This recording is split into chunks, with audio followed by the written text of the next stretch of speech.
नमस्कार, मी पंजाब दक्कन. राज्यात भाग बदलत पूर्व विदर्भ, पश्चिम विदर्भ आणि मराठवाड्यामध्ये पूर्व 6 5 11 जिल्ह्यात पूर्व आणि पश्चिम विदर्भ भाग बदलत पाऊस पडणार आहे. मराठवाड्यात देखील पडणार आहे. सांगायचं झालं तर हा पाऊस बीड जिल्ह्यात देखील आहे, लातूर जिल्ह्यात देखील पडणार आहे, धाराशिव देखील जिल्ह्यात पडणार आहे, परभणी जिल्ह्यात देखील आहे, हिंगोलीकडे देखील आहे, म्हणून हा अंदाज आहे. पण राज्यात सांगायचं झालं तर नांदेड जिल्हा, हिंगोली जिल्हा, वाशिम जिल्हा या ठिकाणी भाग बदलत पाऊस पडणार आहे, म्हणून हा अंदाज लक्षात.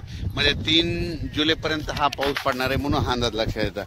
राज्यातल्या सर्व शेतकऱ्याला सांगू इच्छितो की जसे वेगवार बसेल तसे शेतीचे कामं करत राहा. पाऊस दररोजच पडत राहणार आहे, म्हणजे एकदम असा बंद काही होणार नाही, म्हणून सर्व शेतकऱ्यांनी हा अंदाज लक्षात घ्यायचा. तर राज्यातल्या सर्व शेतकऱ्याला सांगू इच्छितो की बीड जिल्ह्यात काही भागात पडला, आज ह्या 2, 3, 4 जुलैपर्यंत तिकडे देखील काही भागात पाऊस पडत जाईल. त्याच्यानंतर नगर जिल्ह्यात देखील आज बऱ्याच ठिकाणी पाऊस पडत जाईल.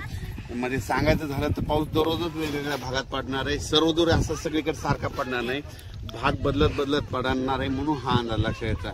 आणि त्याच्यानंतर 5, 6 जुलै 7 आणि 8च्या दरम्यान एकदा पावसाचं वातावरण राहणार आहे.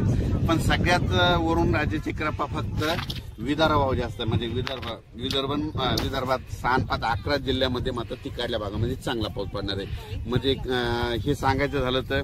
आणि आपल्या मराठवाड्यामध्ये काय होणार की दररोज वेगवेगळ्या भागात दररोज भाग बदलत पडणार आहे, कोणाचं पीक काही जाणार नाही, म्हणून हा अंदाज लक्षात घ्यायचा.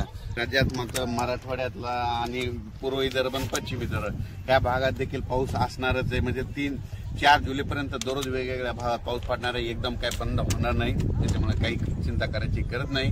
पण राज्यात सगळ्यात जास्त वरून राज्याची कृपा फक्त विदर्भावर जास्त आहे. म्हणजे 6 5 11 जिल्ह्यामध्ये पाऊस चालूच राहणार आहे. त्यांना एक विनंती की तुम्ही जसं वेळ भेटेल तुम्ही तसे वापसा झाली तशी तुम्ही तुमच्या पेरणी करा.